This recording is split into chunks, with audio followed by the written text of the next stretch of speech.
Hi, this is Tamara from mooglyblog.com, and in this video, I'm going to be demonstrating how to crochet the Blueberry Twist Headband, which is a free pattern you'll find on Moogly. Let's get started.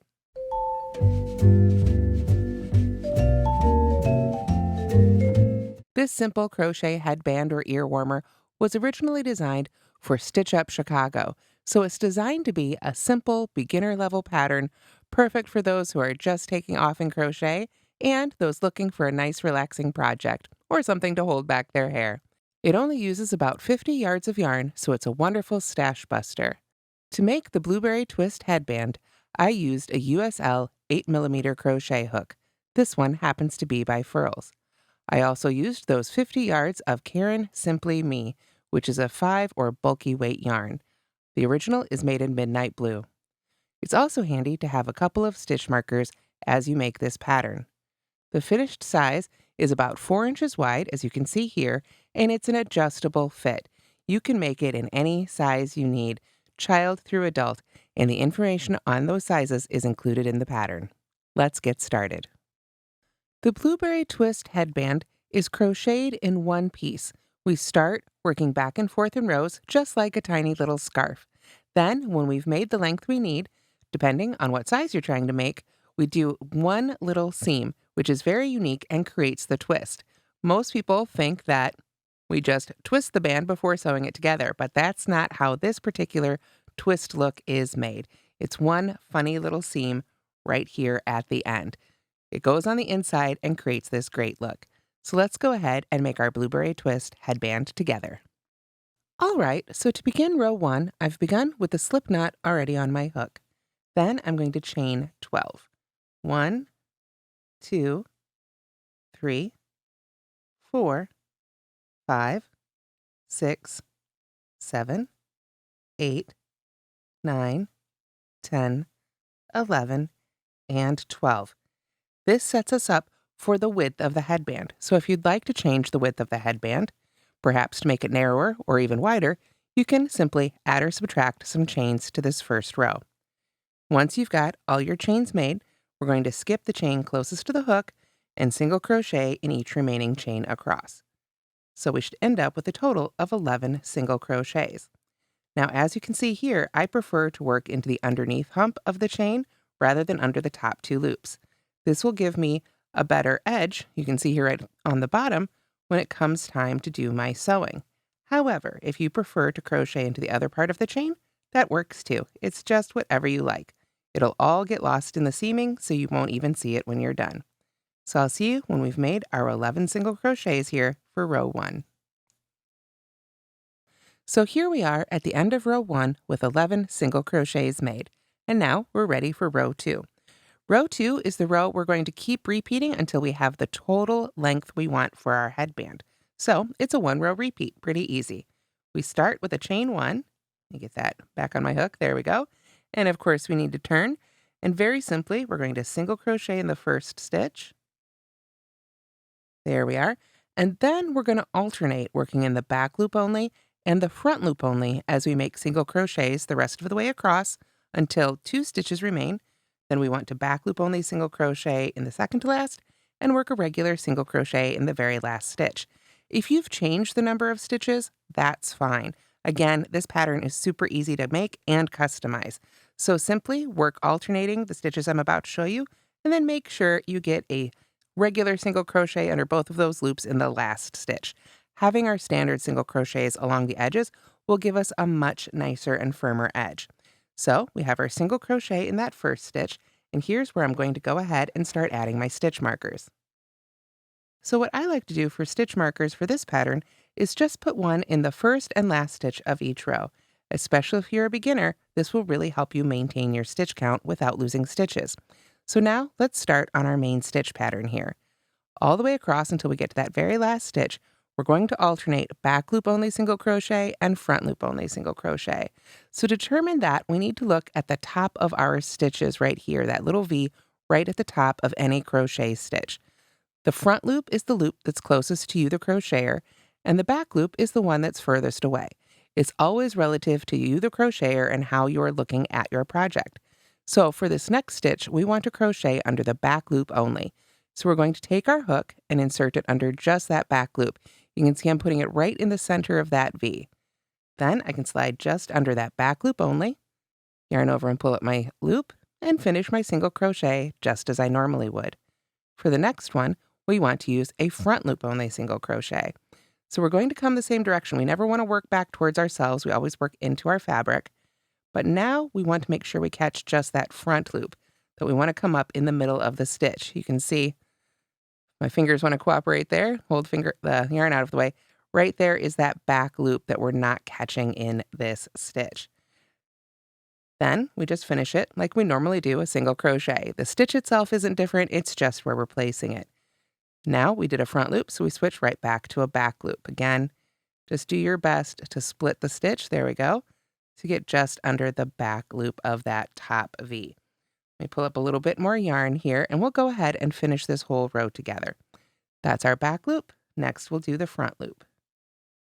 Just take your time and make sure you catch just one of those loops. Back loop again. If you're having trouble, it might be easier to get a sharper crochet hook. Sometimes, especially depending on the yarn you're using, that can be really helpful when you need to split apart your stitch like this a little bit.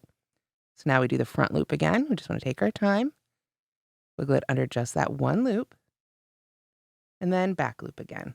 And we just keep alternating all the way across. There was a back loop, so that means we've got a front loop. There are 2 stitches left, so we want to back loop only single crochet in the next one, and then single crochet under both of those top 2 loops of the last stitch. There we are.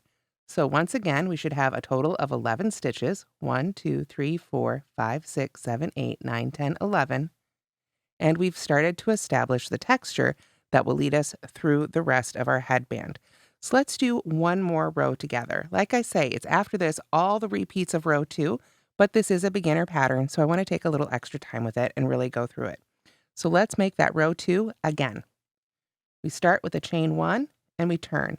We single crochet in that first stitch, just as we normally do under both of those top 2 loops. Since I just made a first stitch of a row, I'm going to go ahead and put a stitch marker in it. Then I begin my stitch pattern. The next stitch, I want to work in the back loop only. Oops, let me try that again.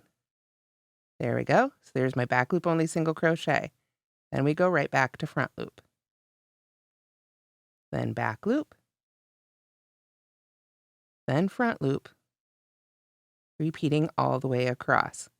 It's one of the joys of this pattern with this one stitch repeat. Once you've made one of them, you'll be able to make them all from memory, making this a wonderful car project, something you might want to make multiples of if you have a big family at the holidays, or if you do craft fairs, or even just taking the leftover bits of yarn from other projects you've made and making headbands or ear warmers to match your other projects, which is always a lot of fun.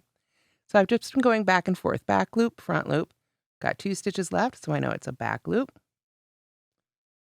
And then under the top 2 loops right there. There we go. So once again, I should have a total of 11 stitches, and you can see it's creating this really lovely texture. So from here, if you follow along with the written instructions, let me bring that up right here, you'll see we repeat row 2 until the headband measures 17 inches for a teen to small adult, 18 inches or so for a medium adult size, or 19 inches for a large adult size. If you want other sizes, of course, you can totally customize it for the head. Remember that this fabric is a bit stretchy. So a large adult head, for instance, where did I find that line, is usually around 21, 22, 23 inches, but this has so much stretch, you'll want to make sure to make it a couple inches shorter than the head you want it to fit around. If the head is available, it's always great to try it on. Once you've made that length, then it's time to do our seaming to create the twist. And now you can see the lovely texture that simply repeating row 2 has created. So now on my little demonstration piece at least, I've got all the length I need to fit around my imaginary head. So what I'm going to do now is cut the yarn, but I don't want to cut the usual 4 inches that I use for weaving in my ends. I want to cut this one a little bit longer, about a foot or so would be plenty. You don't have to measure it, you can just eyeball it. We're going to use this tail end to seam the ends of our headband together. So after I've cut my yarn, I can go ahead and finish that off and set aside my hook. And now is where we do the big fold and seam that creates our twist. So it's really helpful if you have a table or something, you can lay your headband out in front of you and make sure that it's laid and flat, and we haven't introduced a twist to our fabric. What we're going to do now is we're going to bring our two ends up here together, and we're going to form them both into C shapes facing each other, just like this, the way I'm holding my hands. We're going to do that with each of our pieces of fabric. Now, from here, we want to lock these together. So we're just going to layer those together. And it helps if you sort of just fold them right in half. Get that end out of our way. There we go. And then just slide that one in between and sandwich it together. So you can see one half is coming in like this and the other half is going in like this. Let me pull those apart again so you can see how those ends come together.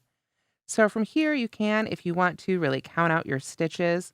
Make sure you've got them sort of one to one all folded together here. But really, with a project like this, you can sort of just arrange them like so. Now, if you want to, you can again pull out those stitch markers. You can see I left mine behind a little bit here as I was speeding to make this demo piece. But you can go through all 4 layers if you want to with the stitch marker. Here, I've got that the opposite side from where my tail end is, and just hold all of that together.